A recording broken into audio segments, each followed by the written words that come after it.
பாத்துக்கிட்டே இருக்கிறா. அதனாலதான் சித்தி நானே உள்ள பூந்து அப்பப்ப அவளை நடக்க விடாம நானே இப்படி தூக்கிட்டு சுத்திக்கிட்டு இருக்கேன்.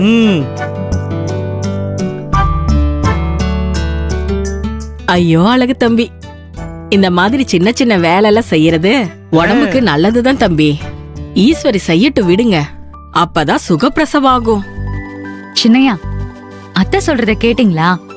இனிமேலாவது என்ன பாடுபடுத்தாம இருங்களேன்.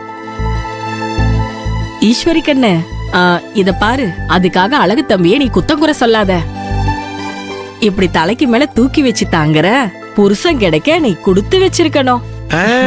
அப்படி சொல்லுங்க சித்தி. இப்ப என்ன பண்ணுவேன், இப்ப என்ன பண்ணுவேன்? கொஞ்சம் பேசாம இருங்க. சரி சரி, என்ன எல்லாரும் இப்படியே வெளியே நின்று பேசிட்டு இப்படியே வீட்டுக்கு போயிடலான்னு பாக்குறீங்களா? வீட்டுக்கு வர்ற உத்தேசம்லாம் இல்லையா என்ன? வாங்க வாங்க உள்ள வாங்க. வாங்க வாங்க.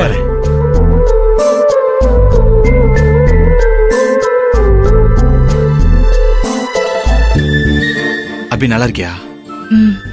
நீங்க இருப்பேன்னு நான் எதிர்பார்க்கவே இல்லை. எனக்கு ரொம்ப சந்தோஷம். உள்ள போலாம் வா. தம்பி, அம்மாவை கூப்பிட்டீங்கன்னா ஒரு வார்த்தை பேசிடுவோம். ஒரு நிமிஷம் சித்தப்பா சரி அழகு கூப்பிடுறேன். அம்மா இதோ கூப்பிடுறேன் மாப்ள. அண்ணே அண்ணே, ஈஸ்வரோட அக்கா மாமா எல்லாரும் வந்திருக்காங்க அண்ணே. வாங்க. சம்பந்தி அம்மாவா? வாங்க. சம்பந்தி அம்மா வாங்க. வாங்க சம்பந்தியம்மா. சம்பந்தி அம்மா, ஈஸ்வரிக்கு ரெட்டை குழந்தைன்னு கேள்விப்பட்டதும் சந்தோஷம் தாங்க முடியல எங்களுக்கு. அதான் ஈஸ்வரி பார்க்க ஓடோடி வந்துட்டோம். இந்தாங்க ஸ்வீட் எடுத்துக்கங்க சம்பந்தி அம்மா.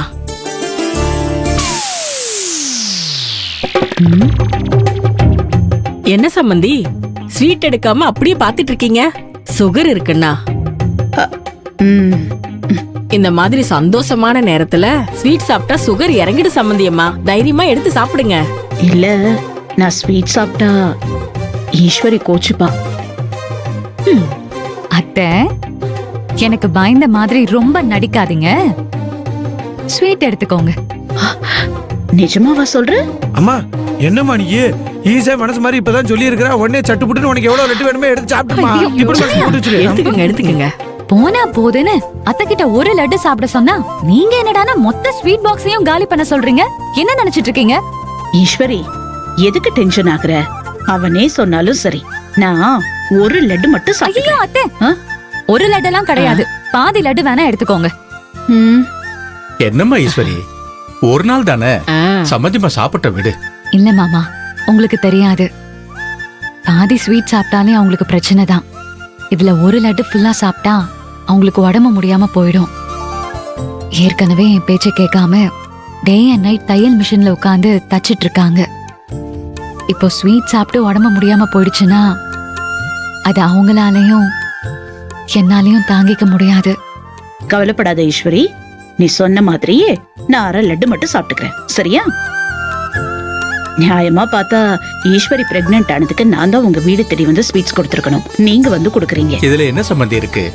நீங்க எங்களுக்கு கொடுத்தா என்ன, நாங்க உங்களுக்கு கொடுத்தா என்ன, எல்லாம் ஒண்ணுதானே.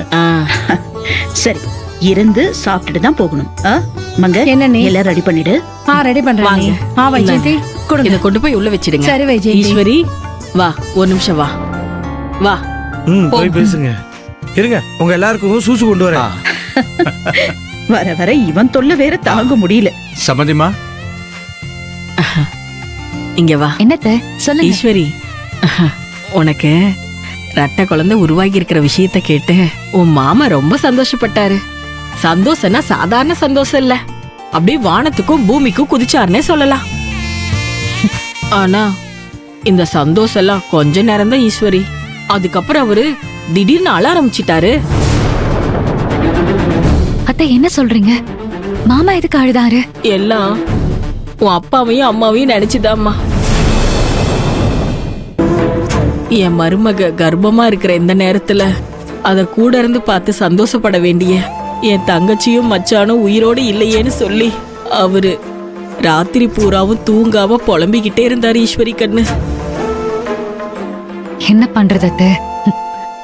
இந்த வாழ்க்கை எல்லாருக்கும் எல்லாத்தையும் கொடுக்கறது இல்லையே. சிலதை எடுத்துக்கிட்டு தான் சிலதை கொடுக்குது. அப்படி நினைச்சுதான் நம்ம மனசை தேத்திக்கணும், அவ்வளவுதான். சரியாத சொன்ன ஈஸ்வரி. என்னாச்சு? ஏதாவது சொல்லணுமா? இல்ல ஈஸ்வரி, உன் மாமா உன்கிட்ட ஒரு விஷயத்த சொல்ல சொன்னாரு. என்ன விஷயம் அத்தை?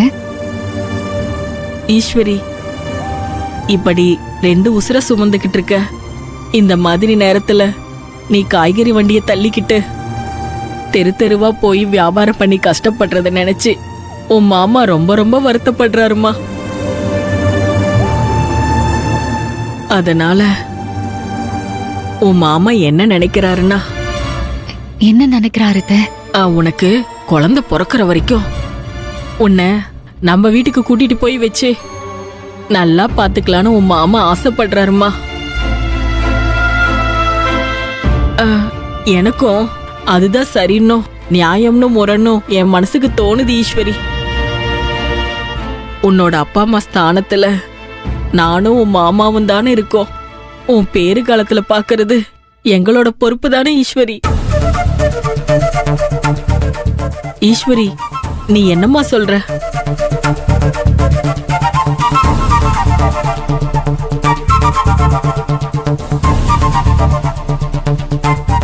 அத்தை, நீங்க சொன்னது உண்மைதான். என் அப்பா அம்மா ஸ்தானத்துல நீங்களும் மாமாவும் தான் இருக்கீங்க. அதனாலதான் என் அப்பா அம்மா இல்லைங்கிற குறை தெரியாம நான் மன நிம்மதியோட இருக்கேன். அப்படின்னா பிரசவ வரைக்கும் நீ நம்ம வீட்ல வந்திருக்கியா? அதுக்கு உனக்கு சம்மதம் தானே? இல்ல அத்தை. ஆ?